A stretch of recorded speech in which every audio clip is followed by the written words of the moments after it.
If you open Baseball Reference and go to Babe Ruth's homepage, at the top, it says he's a Hall of Famer.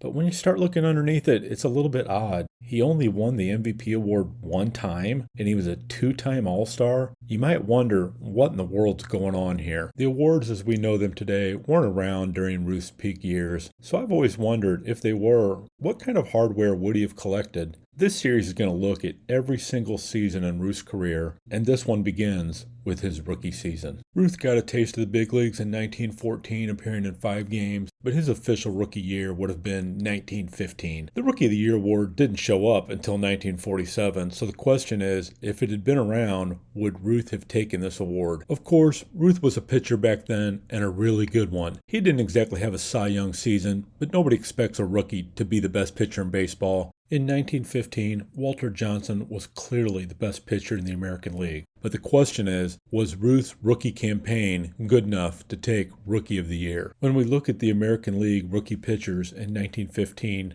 there's really no doubt that Ruth was the best. He won 18 games, posted an ERA of 2.44, and tossed 16 complete games. In fact, when we look at all of the AL pitchers that year, Ruth was second in the league in hits per 9, 4th in the league in winning percentage, 8th in the league in strikeouts per 9, and 9th in the league with 18 wins. By today's standards, to qualify as a rookie pitcher, you have to toss 50 innings. Overall, Ruth finished 26th in wins in Major League Baseball that year. He was the only rookie that appeared in the top 50, and he had at least 5 more wins than any other rookie in baseball. Among Major League pitchers, he was also 34th in ERA, and once again, he's the only rookie to appear in the top 50 on that list. If someone's going to challenge Ruth for Rookie of the Year, it's going to have to be a hitter. Today, to be considered a rookie, you have to get 130 at-bats in. These are the top 3 players who could possibly challenge Ruth. One of the interesting things about these 3 guys is that at some point they all played for the Yankees and became teammates of Ruth.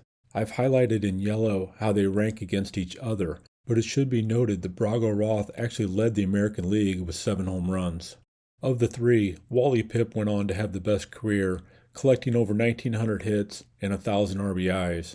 But as far as Rookie of the Year goes, Brago Roth is the only one that could possibly challenge Ruth. While Ruth only appeared as a pitcher in 1915, he still collected 92 at-bats, and it's interesting to see how he compares with Roth just as a hitter. Head-to-head, Ruth had a higher average, a higher on-base percentage, and even though Roth led the league in home runs, Ruth blew him away in slugging percentage. In fact, if Ruth had had enough at-bats and had qualified to be a league leader, he would have led the league in slugging percentage, OPS plus, and home runs per at-bat. While Roth had 7 home runs across 384 at-bats, Ruth clubbed 4 home runs in just 92. And if he had batted 384 times, he would have hit 16 to 17 home runs. You can easily argue that Ruth was a more effective hitter than Brago Roth. And when you add the fact that Ruth was an 18-game winner and he appeared in the top 10 in 4 major statistical categories, well, it doesn't seem to be much of a contest.